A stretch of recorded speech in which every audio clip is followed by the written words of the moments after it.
नमस्कार। हिंदी साहित्य पाठशाला चैनल पर आपका स्वागत है। हमारी हिंदी साहित्य नोट सीरीज की यह 7वीं क्लास है।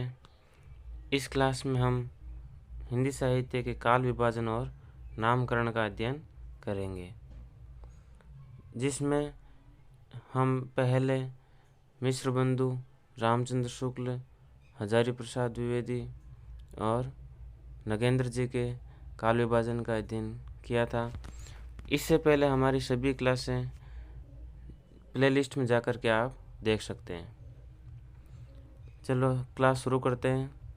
डॉक्टर रमाशंकर शुक्ल रसाल इनका उपनाम है। डॉक्टर रमाशंकर शुक्ल रसाल का काल विभाजन और नामकरण।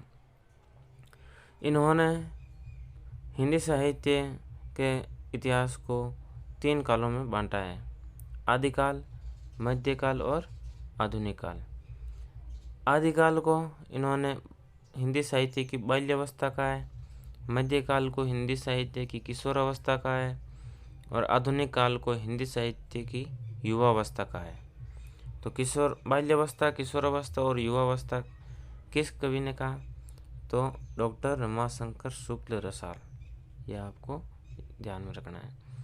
अब आगे देखिए, वापस इन्होंने इन तीनों कालों के दो भेद किए हैं।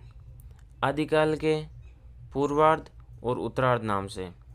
आदिकाल के इन्होंने किए पूर्वार्ध और उत्तरार्ध। पूर्वार्ध काल, उत्तरार्ध काल। पूर्वार्ध काल है जो वो 1000 से 1200 विक्रम संवत। उत्तरार्ध काल है 1200 से 1400 विक्रम संवत। मध्यकाल, जिनको किशोरावस्था नाम से भी इन्होंने कहा है, और ये भी पूर्वार्ध मध्यकाल और उत्तरार्ध मध्यकाल नाम से हैं। 1400 विक्रम से 1600 विक्रम संवत और उत्तरार्ध मध्यकाल है 1600 से 1800 विक्रम संवत। तीसरा है आधुनिक काल, जिसको युवावस्था का है, और उसके 2 भेद हैं: परिवर्तन काल और वर्तमान काल। परिवर्तन काल और वर्तमान काल। परिवर्तन काल है 1800 से 1900 विक्रम संवत। वर्तमान काल है 1900 से अब तक। इस प्रकार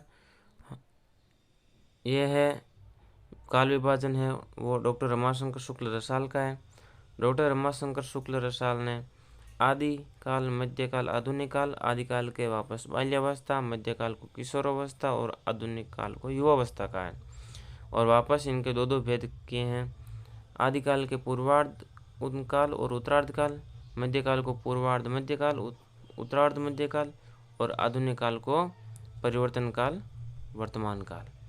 इस प्रकार यह आपके एकदम दिमाग में स्पष्ट होना चाहिए डॉक्टर रमाशंकर शुक्ल रसाल ने काल विभाजन क्या किया है। अब चलो आगे देखते हैं डॉक्टर गणपति चंद्र गुप्त।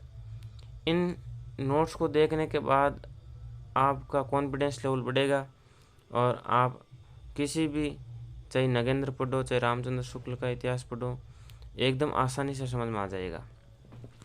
और इन नोट्स से कोई भी कंपटीशन एग्ज़ाम से एक भी प्रश्न बाहर नहीं जाएगा। आप देखिए डॉक्टर गणपति चंद्र गुप्त का काल विभाजन और नामकरण। डॉक्टर गणपति चंद्र गुप्त ने मुख्यतः 4 भाग किए हैं: प्रारंभिक काल, पूर्व मध्यकाल, उत्तर मध्यकाल और आधुनिक काल।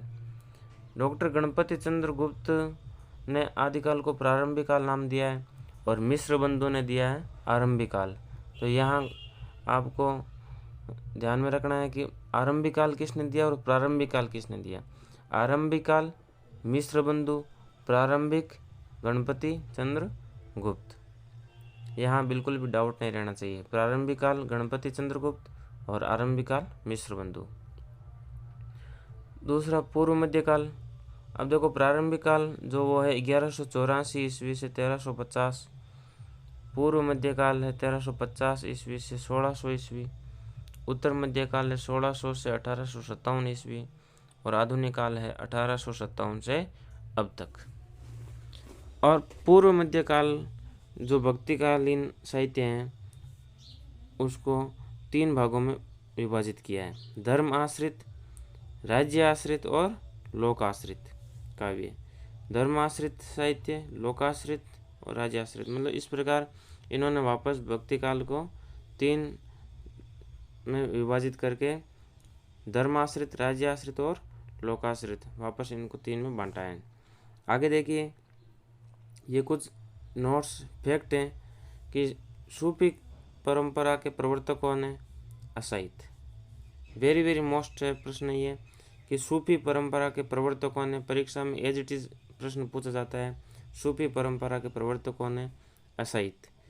रीति काव्य के प्रवर्तक कौन है? केशवदास। रीति काव्य के प्रवर्तक कौन है? केशवदास। सूफी प्रेमाख्यानकों को रोमांसिक काव्य कहा जाता है। सूफी प्रेमाख्यानों को रोमांसिक काव्य कहा जाता है।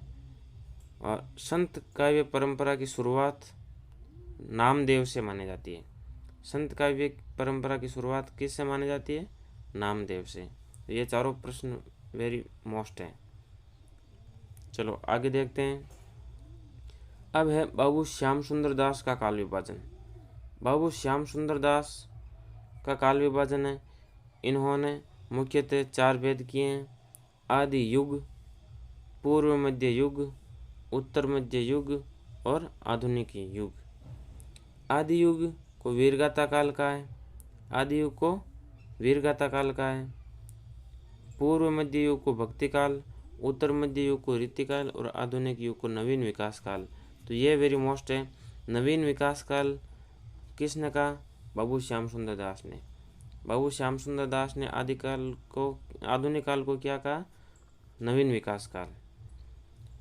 अब इन्होंने आदि युग जो नाम दिया है आदिकाल का, वो 1050 विक्रम से 1400 विक्रम संवत तक माना है।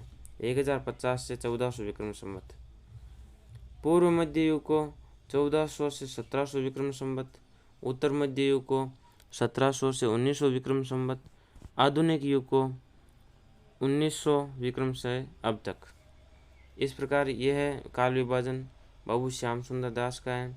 तो बाबू श्याम सुंदर दास के काल विभाजन को एक बार अच्छी तरह से देख लो, और स्क्रीनशॉट लेना चाहते हो स्क्रीनशॉट लेकर के अपने नोट्स साथ साथ में बनाते चलें हमारे साथ में। अब आगे देखिए, ये हमारे काल विभाजन पूरा हो गया। अब हम पढ़ेंगे हिंदी साहित्य का नामकरण। हिंदी साहित्य का नामकरण के अंतर्गत जैसे आदिकाल को बहुत सारे नाम हैं, आदिकाल के बहुत सारे नाम हैं, भक्ति काल के भी नाम हैं, रीति काल के भी नाम हैं और आधुनिक काल के भी अलग अलग विद्वानों ने अलग अलग नाम दिए हैं।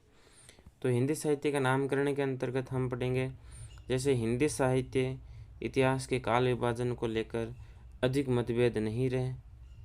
काल विभाजन को लेकर देखो, काल विभाजन को लेकर तो अधिक मतभेद नहीं रहे, लेकिन हिंदी साहित्य के आरंभ को लेकर, कहाँ से हिंदी साहित्य प्रारंभ माना जाता है ना, आरंभ को लेकर जरूर मतभेद रहे हैं।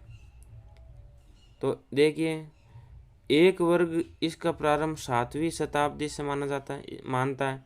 एक वर्ग तो है जो 7वीं शताब्दी से आदिकाल का आरंभ मानता है, और दूसरा वर्ग है वो इसका प्रारंभ 10वीं शताब्दी से मानता है। तो 7वीं और 10वीं ये 2 मतभेद हैं। तो ये ध्यान में रखना है कि 7वीं शताब्दी से कौन मानता है और 10वीं शताब्दी से कौन मानता है। अब देखिए, जो इनका मतभेद है, 7वीं शताब्दी के इस कालखंड को अगर हिंदी साहित्य की पृष्ठभूमि के रूप में मान लिया जाए तो ये मतभेद भी समाप्त हो सकता है। मतलब जो 7वीं शताब्दी से 10वीं शताब्दी के जो बीच का कालखंड है वो हिंदी साहित्य की क्या मान लेते हैं? पृष्ठभूमि। वो हिंदी साहित्य की पृष्ठभूमि मान लेते हैं तो ये मतभेद भी समाप्त हो जाता है।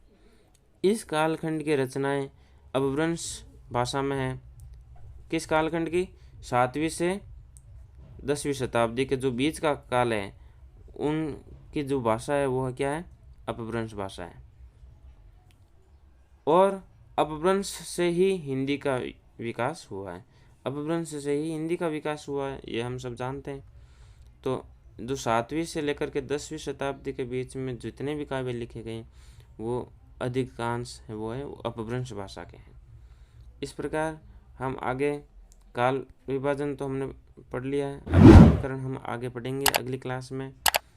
तब तक हमारे साथ बने रहिएगा। धन्यवाद।